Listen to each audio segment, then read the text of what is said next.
잘 들어보세요. 어떤 분들은요, 근육 타는 느낌 있죠? 그걸 느끼는 걸 정말 좋아하세요. 또 어떤 분들은 웨이트를 하면서 자기 몸을 한계까지 밀어붙이기도 하죠. 한계를 넘는 걸 즐기시는 거예요. 그런데요, 가끔은 너무 멀리 가버리는 분들도 있습니다. 오늘 보여드릴 여성들이 바로 그런 분들이에요. 진짜 너무 멀리 가버린 최강의 여성들입니다. 자, 이제 20위부터 가보겠습니다. 알리시아 영, 혹시 들어보신 분 계신가요? 아마 역사상 가장 유전적으로 타고난 여성 보디빌더 중 한 명일 겁니다. 그녀는 민첩하면서도 몸이 정말 크거든요.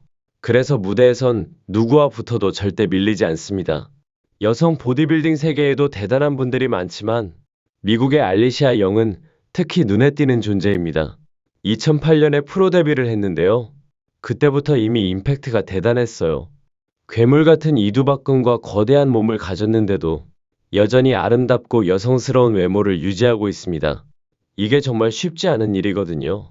처음 참가한 대회들에서는 큰 성과를 못 냈지만 그걸 배움의 기회로 삼아서 계속 발전했습니다.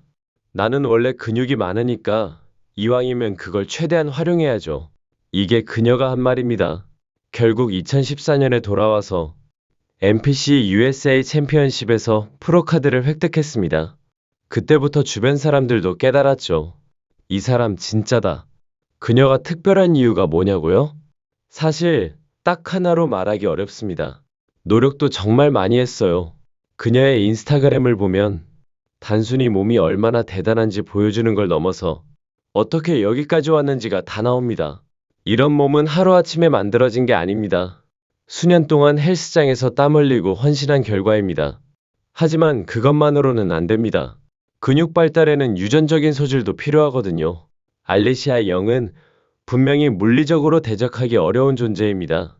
여기서 잠깐 영상 재밌게 보고 계시다면 좋아요 한번 눌러주시고 구독하고 알림 설정도 부탁드립니다. 안 그러면 오늘 밤 이 지네가 여러분 얼굴 위를 기어다닐지도 모릅니다. 이제 스위트 토픽입니다. 이번엔 나탈리아 조테로입니다. 세계에서 가장 강한 여성 중 한 명이라고 해도 과언이 아닙니다. 근육 키우는 걸로는 확실히 너무 멀리 가버린 사람입니다. 나탈리아는 피트니스 모델이자 보디빌더입니다. 그 두 가지를 같이 한다는 건 자기 몸을 절대적인 한계까지 밀어붙였다는 뜻입니다. 보시면 아시겠지만 그녀의 몸은 순수하고 단단한 근육 덩어리입니다. 그 결과 온라인에서도 인기가 대단합니다. 페이스북 팔로워만 22,000명이 넘습니다. 아마 이런 관심과 응원이 그녀를 더 밀어붙이게 했을 겁니다. 여러분은 어떻게 보셨나요? 방금 보신 내용에 대한 여러분의 생각을 댓글로 남겨주세요. 자, 이번엔 19위입니다. 제시카 피프턴, 정말 대단한 사람입니다. 이분은요, 210파운드짜리 맥주통을 머리 위로 번쩍 들어 올릴 수 있습니다. 우리나라 기준으로 하면 약 95kg입니다. 거의 성인 남자 2명 합친 무게죠. 그런데 피프턴이 이런 얘기를 자주 듣는다고 해요. 아니, 남자들 다 때려눕힐 수 있으면 남자친구는 어떻게 사귀나요? 이런 말이요. 근데요, 그녀는요, 460파운드, 그러니까 약 208kg짜리 축차도 여러 번 데드리프트 합니다. 이 정도면 그냥 괴물입니다. 그런데 또 비난하는 사람들도 있어요. 비만 조장하지 마세요. 이렇게 말하는 사람들이요. 피프턴은 사실 2016년 말에 체육관에 등록했어요. 생각보다 경력도 그렇게 오래된 건 아닙니다. 최근에는 알래스카 팔머에 가서 개썰매도 끌고 밴도 밀고 맥주통도 던졌습니다. 심지어 55파운드짜리 생선, 그러니까 약 25kg짜리 생선을 무려 4.2m 넘게 던졌어요. 그리고 500파운드가 넘는 데드리프트도 여러 번 해냈습니다. 227kg 이상입니다. 그 결과 그녀는 세계에서 가장 강한 여성이라는 타이틀을 얻었습니다. 이건 그냥 별명 정도가 아니고요. 스트롱맨 코퍼레이션에서 공식으로 인정한 칭호입니다. 이쪽 세계에서는 굉장히 명예롭고 존경받는 타이틀이에요. 이 덕분에 피프턴은 스트롱맨계의 슈퍼볼이라 불리는 아놀드 스포츠 페스티벌 여성 프로 대회에 출전할 수 있게 됐습니다. 전 세계에서 단 12명의 여성만 출전할 수 있는 대회거든요. 피프터는 힘도 대단하지만 외모도 굉장히 독특합니다. 머리는 마젠타색이고요. 팔과 다리는 문신으로 가득 덮여 있습니다. 그리고 약간 거친 언어를 쓰는 걸 좋아해서 별명이 필시 더럽다입니다. 근데 또 그게 피프턴만의 매력입니다. 자, 이번엔 18위입니다. 에비 퍼지 스톡턴 들어보셨나요? 이름에 퍼지라고 붙어 있지만 사실 전혀 퍼지하지 않았습니다. 오히려 그녀는 여성 피트니스의 선구자였습니다. 지금처럼 여성들이 근육 키우고 운동하는 게 자연스러운 시대가 아니었거든요. 그때는 여자가 웨이트를 한다? 말도 안 된다는 분위기였습니다. 그런데 에비는 그걸 깼습니다. 자신만의 피트니스 목표를 따랐고 전통적인 성역할 규범을 완전히 무시했죠. 그녀는 근육 키우는 게 사회적으로 용납되지 않던 시절에 살았지만 힘과 인생에서 정말 놀라운 성공을 거뒀습니다. 어떻게 보면 여성 신체 문화의 혁명 같은 분위기를 만든 사람이라고 할 수 있습니다. 에비는 1917년 8월 11일에 태어났고요. 캘리포니아 산타모니카에서 자랐습니다. 어릴 때 아버지가 별명으로 퍼지라고 불렀는데 그 별명이 계속 따라다녔어요. 고등학교 마지막 해에는 UCLA 학생이자 체조 선수였던 레스 스톡턴을 만나서 데이트를 시작했습니다. 19살 때는 전화교환원으로 일하게 됐는데요. 앉아서 하는 일이다 보니까 자연스럽게 체중이 늘기 시작했습니다. 그때 본인 모습이 마음에 들지 않아서 고민했는데 레스가 이렇게 말했습니다. 웨이트 트레이닝 해보는 게 어때? 근데요. 1930년대에 여자가 웨이트를 든다? 그때 당시엔 전례 없는 일이었습니다. 물론 그 이전에도 서커스 같은 데에서 프로 스트롱 우먼들이 있었긴 했지만 에비처럼 아름다우면서도 힘까지 가진 여성은 없었습니다. 그래서 사람들은 그녀의 아름다움과 힘의 조합을 가장 많이 이야기했어요. 에비는 전 세계 여성들에게 이렇게 말한 셈입니다. 강하면서도 여성스러움을 유지할 수 있다. 이건 정말 중요한 메시지였습니다. 자, 이번엔 17위입니다. 베브 프랜시스 들어보셨나요? 베브 프랜시스는 호주 출신의 프로 보디빌더입니다. 1955년 호주 길롱에서 태어났고요. 5남매 중 첫째입니다. 어릴 때부터 운동을 정말 많이 했어요. 4살 때부터 15살까지는 발레를 배웠고요. 학교에선 수영, 축구, 필드하키, 테니스까지 못하는 운동이 없었습니다. 대학교에 가서는 배구도 하고 조정, 육상까지 했습니다. 그리고 1976년에 학사학위도 받았어요. 그 다음 해에는 여러 스포츠팀에서 활동하면서 다양한 경기에 출전했습니다. 결국 파워리프팅 챔피언십에서 무려 6번이나 우승했어요. 정말 대단하죠? 그런데 여기서 끝이 아닙니다. 그녀의 파워리프팅 실력을 본 영화 프로듀서 조지 버틀러가 영화 출연 제안을 합니다. 바로 펌핑 아이언이 더 위민이라는 영화였는데요. 1983년 12월 라스베가스 시저스 월드컵에서 촬영이 진행됐습니다. 그때는 여성 보디빌딩 대회에서도 근육뿐 아니라 여성스러운 외모도 평가에 포함됐어요. 그래서 베브는 점수를 더 받으려고 코 수술도 하고 머리도 탈색하고 심지어 일부러 근육을 줄여서 몸을 슬림하게 만들려고 했습니다. 몇 년 동안 그렇게 외모를 바꾸려고 노력했지만 주요 대회에서 1등은 하지 못했어요. 그런데 결국 1987년에 세계 챔피언십에서 우승합니다. 힘과 크기는 그대로 유지하면서도 더 대칭적이고 균형 잡힌 몸을 만들어낸 거죠. 하지만 여성 보디빌더들이 이런 완벽한 힘과 아름다움의 조합을 위해 했던 노력들, 솔직히 말해서 끔찍한 수준이었습니다. 이건 분명히 문화적으로도 부끄러운 부분이에요. 왜냐면 남성은요, 월드 스트롱기스트 맨 같은 대회 보면 그냥 땀에 젖은 보통 아저씨들이 트럭 끌고 트랙터 밀고 하잖아요. 근데 여성들은 힘만으로는 안 되고 예쁘기까지 해야 했던 겁니다. 이게 과연 공평한 걸까요? 자, 이번엔 16위입니다. 친웨이링, 대만의 전설적인 스트렝스 선수입니다. 여러 스트렝스 스포츠에서 이 사람과 비교할 만한 사람 사실 많지 않습니다. 친웨이링은요, 파워리프팅도 하고 역도 대회도 나가요.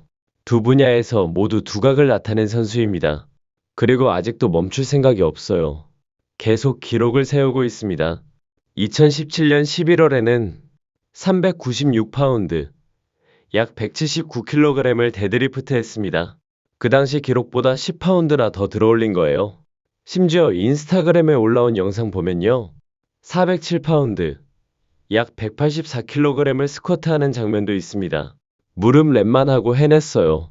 정확한 체중을 밝히진 않았지만 자기 체중 대비 얼마나 대단한 기록인지 영상만 봐도 감이 옵니다.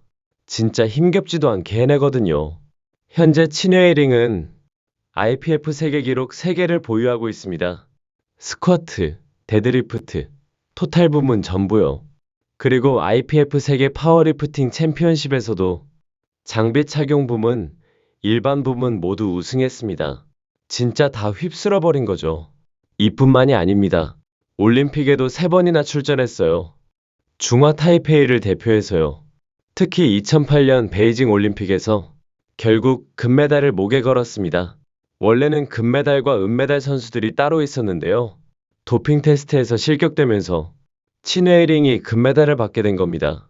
기록도, 실력도, 정정당당함도 전부 갖춘 선수라고 할 수 있습니다.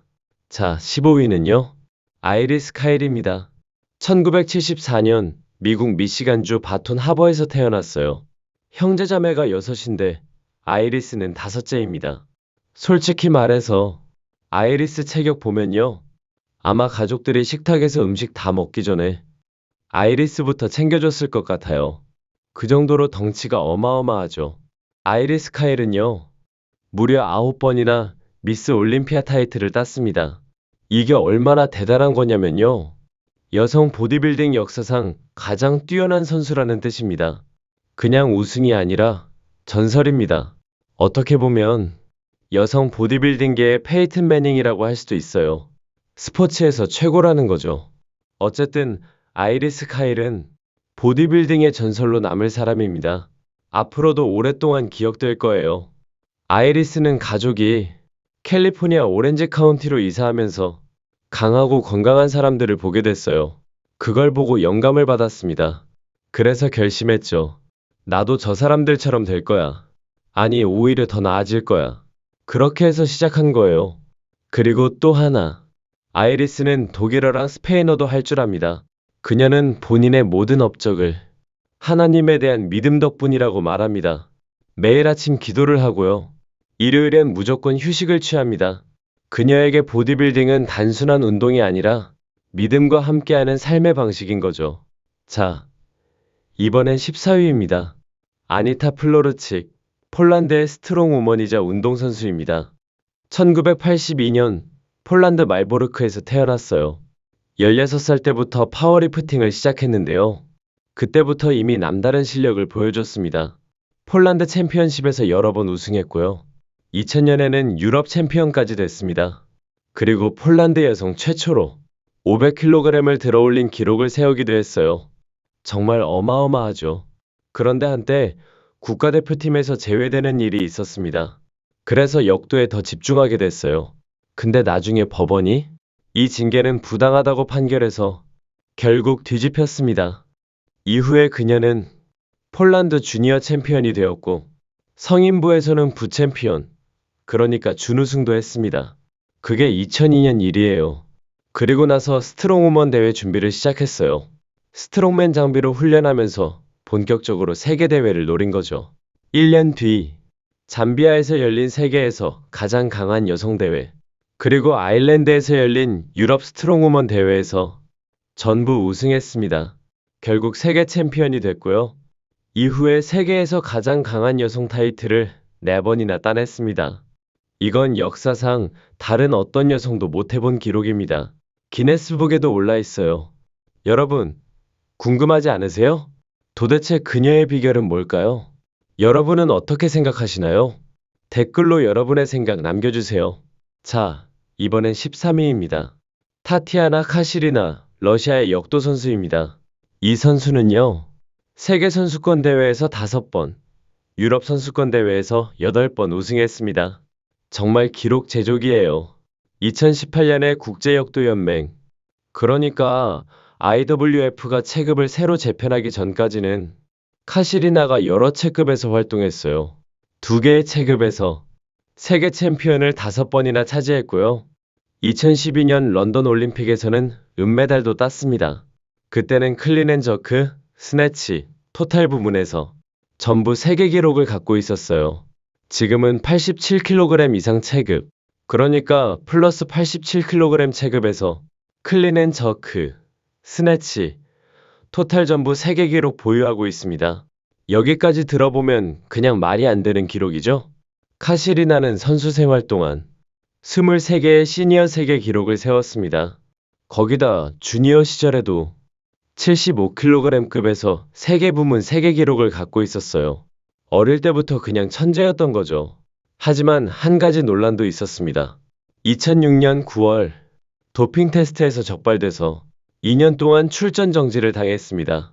그래도 그 이후 복귀해서 전 세계 역도계를 휩쓸었습니다. 힘, 기술, 기록까지 모두 갖춘 선수라고 할 수 있죠. 자, 이번엔 12위입니다. 로빈 콜먼, 진짜 다재다능한 사람입니다. 이 사람은요, 배우, 피겨대회 참가자, 그리고 프로 로데오 선수, 전직 보디빌더까지 했습니다. 그뿐만이 아닙니다. MBC의 미국 글래디에이터 제런층 버전에서 처음 뽑힌 여성 6명 중 한 명이기도 해요. 그 프로그램에서 헬가라는 이름으로 출연했죠. 완전히 스타였습니다. 재밌는 사실 하나 알려드릴까요? 로빈 콜먼은 미국 배우 조합 SAG 정회원입니다. 정식 배우라는 거죠. 연기도 제대로 배웠어요. 마이즈너 연기법도 공부했고 그라운들링스, 즉흥 코미디까지 배웠습니다. 직접 이런 말도 했어요. 얼마나 버틸 수 있는지, 얼마나 진심으로 밀어붙일 수 있는지의 테스트입니다. 정말로 해내고 싶다면 말이죠. 실제로 해냈습니다. 2009년 영화 마데아 감옥에 가다에서 빅사우스 역할로 영화 데뷔했고요. 드라마 데이즈 오브 아워 라이브스, VIP 같은 프로그램에도 출연했습니다. 비디오 게임에서도 배우 겸 스턴트 우먼으로 활동했어요. 카슨 데일리의 라스트 콜, 타비사 살롱 테이크오버, 액세스 할리우드 이런 프로그램에도 나왔습니다. 근데 여기서 끝이 아닙니다. 2001년 잠비아에서 열린 첫 번째 세계에서 가장 강한 여성 대회에서 3위했고요. 2006년에는 애너하임에서 피겨 대회에도 참가했습니다. 1년 반 동안 집중적으로 훈련해서 첫 보디빌딩 대회에서는 노비스 클래스 1위, 오픈 헤비급 2위까지 했습니다. 복싱, MMA, 프로레슬링까지 도전했지만 가장 열정적인 건 따로 있어요. 바로 조정 로잉입니다. 현재 라이온스 조정 클럽하고 마리나델레이의 캘리포니아 요트 클럽 회원으로 클럽 8, 4, 쿼드, 더블, 싱글스컬 등 다양한 방식으로 조정에 참여하고 있습니다. 정말 다재다능하죠? 솔직히 말해서 이 사람한테 너무 많이 했다라고 말하는 건 불공평합니다. 우리는 과연 로빈 콜먼이 해낸 것의 반이라도 해봤을까요? 자, 이번엔 11위입니다. 나탈리아 쿠즈네초바.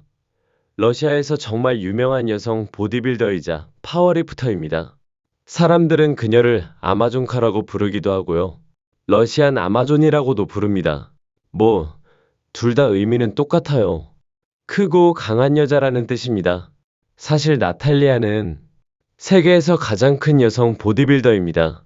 몸무게가 225파운드, 우리나라 기준으로 약 102kg입니다.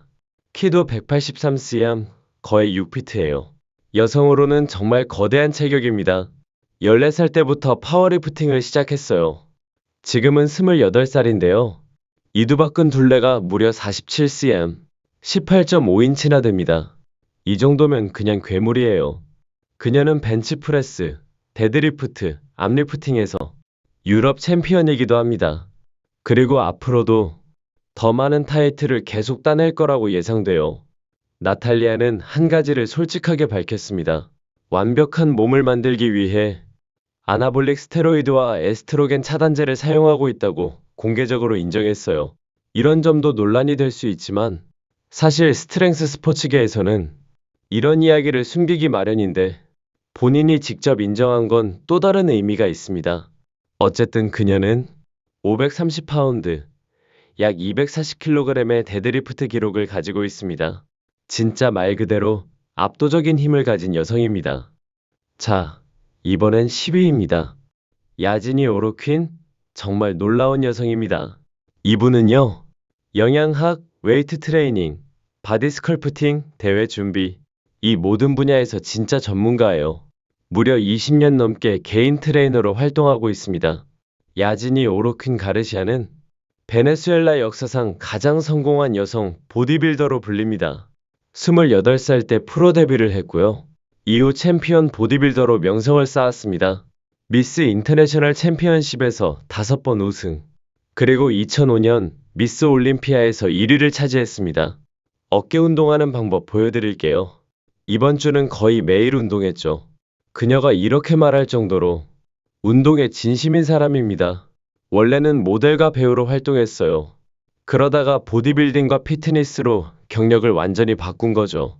그래서 생긴 별명이 야제네이저입니다. 진짜 강철 여왕 같은 느낌이죠. 1993년 베네수엘라 내셔널 대회에서 첫 출전에서 바로 1등을 차지했습니다. 그 해의 아마추어 대회도 4개나 더 우승했어요. 이걸로 프로카드를 따냈습니다. 그 뒤엔 자신감을 가지고 미국으로 진출했습니다. 지금은 플로리다 마이애미에 살고 있고요. 자기 헬스장을 직접 운영하고 있습니다. 현재는 개인 트레이너이자 피트니스 영양 코치로 활동하고 있어요. 운동, 영양, 대회 준비까지 모두 알려줄 수 있는 진짜 전문가입니다. 자, 이번엔 9위입니다. 도나 무어, 세계에서 가장 강한 여성 중 한 명입니다.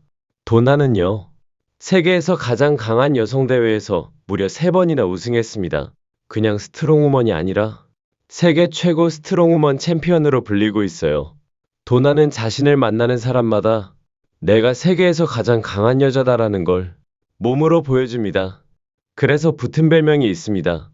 바로 바이킹의 여왕입니다. 이 별명이 단순히 힘만 보고 붙은 건 아닙니다. 도나가 살고 있는 곳이 영국 요크셔 지방인데요. 여기가 원래 바이킹들의 정착지였어요. 지금도 요크셔 사람들 중에 바이킹 후손들이 많다고 합니다. 도나의 체격을 보면 진짜 그런 느낌이 딱 납니다. 도나가 스트롱우먼 대회를 시작하게 된 데는 한 사람의 영향이 컸어요. 바로 트레이닝 파트너인 게리 가드너입니다. 게리가 도나에게 도전해봐라 하고 동기부여를 해줬어요. 도나는 지금도 말합니다. 게리 덕분에 지금의 자신이 있다고요? 많은 성취를 게리 가드너에게 돌리고 있습니다. 하지만 솔직히 말해서 이 정도의 마스터리가 가능하려면 본인의 엄청난 노력과 헌신이 있어야 합니다. 게리가 전부를 만들어준 건 아니겠죠? 도나 무어의 진짜 힘은 바이킹의 후예 같은 체격뿐만 아니라 끈질긴 근성과 노력에서 나오는 겁니다. 자, 이번엔 8위입니다. 연우지, 대한민국의 여성 보디빌더입니다. 연우지는요, SNS에서 화제가 된 선수입니다. 그런데 어릴 땐 어땠을까요? 사실 굉장히 소심하고 사회적 불안도 심했던 아이였어요. 사람들이랑 말도 잘 못하고 자신감도 없었죠. 그래서 12살 때 처음으로 헬스장에 가봤습니다. 그냥 자신감을 키우고 싶어서 시작한 거였어요. 그런데 막상 운동을 해보니까 자신이 타고난 재능을 갖고 있다는 걸 깨달은 거예요. 운동하면서 점점 몸도 커지고 자신감도 확 올라갔습니다. 26살 때는 친구가 이렇게 말했대요. 야, 너 보디빌딩 대회 한번 나가봐. 몸이 너무 놀라워서 친구가 그런 얘기를 한 거죠. 그래서 2010년 한국 YMCA 보디빌딩 대회 52kg급에 처음 나갔습니다. 그때 직접 느꼈어요. 아, 내가 이렇게 노력해왔구나. 그 결과를 무대 위에서 눈으로 확인한 거죠. 이후에는 전설적인 보디빌더 크리스 코르미어와 함께 더 본격적으로 훈련을 시작했습니다. 그 결과 아놀드 클래식 유럽 여성 피지크 부문에서 우승하고 IFBB 프로카드를 따냈어요. 이게 얼마나 대단한 거냐면요. 연우진은 이 업적을 달성한 첫 번째 한국 여성 선수입니다. 한국 보디빌딩 역사에 자기 이름을 제대로 새긴 거죠. 자, 이번엔 7위입니다. 제클린 제이 푹스, 스위스 출신의 프로 보디빌더입니다. 이 선수는요, 여러 대회에서 정말 훌륭한 성적을 거뒀어요. 그래서 지금은 세계 톱 10여성 보디빌더 중 한 명으로 인정받고 있습니다. 특히 IFBB 시카고 프로 대회에서 우승했는데요. 이 우승 덕분에 라이징 피닉스 세계 챔피언십 출전권을 얻었습니다. 거기서는 12위를 기록했어요. 세계 무대에서 12위면 정말 대단한 거죠. 그런데 제클린 제이폭스는 이것만 하는 게 아닙니다. SNS에서도 엄청난 성공을 거두고 있어요. 인스타그램, 페이스북, 트위터, 올리팬스까지 다 운영하고 있습니다. 운동만 잘하는 게 아니라 자기 브랜드도 제대로 키우고 있는 거죠. 자, 이번엔 6위입니다. 주디 글렌이 여성 역도의 진짜 선구자입니다. 이분은요, 전미 여성 챔피언을 4번이나 차지한 사람이에요. 근데 더 중요한 건 그 시대에 이런 걸 했다는 겁니다. 어릴 때부터 힘을 시험해 보는 걸 좋아했다고 합니다. 근데 그때는요, 여자아이가 그런 거 한다? 완전히 금기시되던 시절이었어요. 주디는 그런 시대에 바벨을 머리 위로 들어올린 최초의 여성 중 한 명입니다. 이게 그냥 운동의 시작이 아니라 여성 역도 역사의 시작이었어요. 그녀를 역도 세계로 이끈 사람은 남편이었던 게리 글래니입니다. 게리도 원래 액션팀 선교단체에서 역도 선수로 활동했었어요. 근데 처음에 주디가 뭘 했는지 아세요? 역도장 청소를 했대요. 그때는 여자는 운동 못하고 청소나 해야 된다는 분위기였던 거죠. 전형적인 성차별적 관행입니다. 많은 여성이 이런 장벽 때문에 자신의 가능성을 펼치지 못하곤 했습니다. 근데 주디는 달랐어요. 나는 역도에 대해 아무것도 몰랐지만 배우고 싶었다. 그래서 직접 연습을 시작했습니다. 놀랍게도 주디는 역도에 타고난 소질이 있었어요. 그리고 말합니다. 나는 헬스장에서 남자들이 하는 걸 똑같이 하고 싶었다. 그렇게 올림픽 리프트를 시작했어요. 그게 너무 매력적이었대요. 힘, 파워, 유연성이 다 필요하니까요. 결국 그녀의 열정은 남성 중심이던 경기에도 뛰어들게 만들었고 지금의 여성 역도를 잇게 한 개척자가 됐습니다. 한마디로 역도계의 역사 자체인 사람입니다. 자, 이번엔 5위입니다. 젠 토드 박사. 여성 파워리프팅의 전설적인 존재입니다. 젠 토드는 1970년대 초반에 바벨을 들기 시작했어요. 그때는 어땠을까요? 여자가 바벨을 든다? 거의 상상도 못하던 시절이었습니다. 하지만 젠 토드는 그런 분위기 속에서 당당하게 바벨을 들었고 결국 많은 뉴스와 경쟁자들로부터 세계에서 가장 강한 여성이라는 별명을 얻게 됩니다. 그녀는 여성 파워리프팅에서 무려 60개 이상의 국내 및 세계 기록을 세웠어요. 그 기록으로 10년 이상 기네스북에도 올라갔습니다. 지금은 어떻게 지내고 있냐고요? 현재는 텍사스 대학교 오스틴 캠퍼스에서 스포츠 역사 교수로 일하고 있고요. 루처 스타크 센터의 공동 책임자입니다. 그녀가 파워리프팅을 시작했던 1975년에는 아예 여성의 출전 규정 자체가 없었습니다. 그래서 어떻게 했냐면요. 전미 파워리프팅 협회 MPA를 상대로 여성도 대회에 나가게 해달라고 요청했습니다. 결국 젠 토드가 앞장서서 최초의 여성 출전 규정을 만드는 데 기여했습니다. 그뿐만이 아닙니다. 그녀는 협회에서 전국 및 세계 여성부 의장도 맡았고요. 약물 검사 제도도 적극적으로 지지했습니다. 운동 실력도 대단하지만 여성 스포츠의 길을 연 개척자라는 점에서 진짜 레전드라고 할 수 있습니다. 자, 이제 4위입니다. 크리스티 호킨스. 이 사람은요, 단순히 근육만 키운 사람이 아닙니다. 화학 엔지니어이기도 해요. 세계 최고 수준의 여성 파워리프터이자 보디빌더인데 그냥 힘만 센 게 아니라 똑똑하게까지 한 사람입니다. 이쯤 되면 이제 더 이상 여성에게 단순히 외모만 요구하는 시대는 끝났다는 거 누구나 아시겠죠? 크리스티는 롱뷰 고등학교를 1998년에 졸업하고 텍사스 A&M 대학교에 진학해서 화학공학 학사를 땄습니다. 거기서 끝이 아닙니다. 켈텍에서 석사까지 마쳤고 2008년엔 박사 PhD 학위도 받았어요. 이 정도면 솔직히 그녀의 최고의 무기는 근육보다 지능 아닐까요? 근데요, 이렇게 대단한 사람도 고등학교 시절에는 체중 문제로 고민을 많이 했습니다. 처음엔 과체중이었다가 나중엔 거식증까지 겪었어요. 그런데 헬스장에 다니기 시작하면서 운동으로 체중을 조절하게 됐습니다. 처음엔 카디오랑 웨이트 트레이닝을 같이 했는데요. 곧 웨이트 트레이닝에 더 빠져버렸죠. 그렇게 해서 보디빌더의 길을 걷게 된 겁니다. 키는 163cm, 몸무게는 61kg인데 전부 근육으로 꽉 찬 몸입니다. 지금은 화학 엔지니어링 회사도 운영하고 있고요. 보디빌딩도 병행하고 있어요. 2009년엔 미스 올림피아 7위, 그 전해에는 미스 인터내셔널 14위를 차지했습니다. 이제는 체중 걱정 같은 건 안 합니다. 대신 하나 조심해야 할 게 있죠. 누가 괜히 건드렸다가는 그 작은 몸에 꽉 찬 근육한테 혼날 수도 있습니다. 자, 이번엔 3위입니다. 킴 시체프스키, 미국의 프로 여성 보디빌더입니다. 킴은 그냥 보디빌더가 아니에요. 피트니스 대회, 피규어 대회까지 출전했던 멀티플레이어입니다. 1968년 미국 일리노이주 마튼에서 태어났고요. 디케이터에서 자랐습니다. 어릴 때부터 운동을 참 많이 했어요. 달리기, 포환 던지기, 원반 던지기, 멀리뛰기, 거기다 배구, 농구, 치어리딩까지. 그야말로 운동 천재였죠. 대학교는 서던 일리노이 대학에서 법률 보조학 파열레고스타릿을 전공했어요. 근데 대학 시절 댄스팀에서 에어로빅을 하다가 친구의 추천으로 보디빌딩을 시작하게 된 겁니다. 몇 년 동안 꾸준히 훈련했더니 키 173cm의 근육이 붙기 시작했어요. 1997년 미스 올림피아에선 157파운드, 약 71kg의 몸으로 출전했습니다. 그리고 결국 1999년 미스 올림피아에서 우승까지 했어요.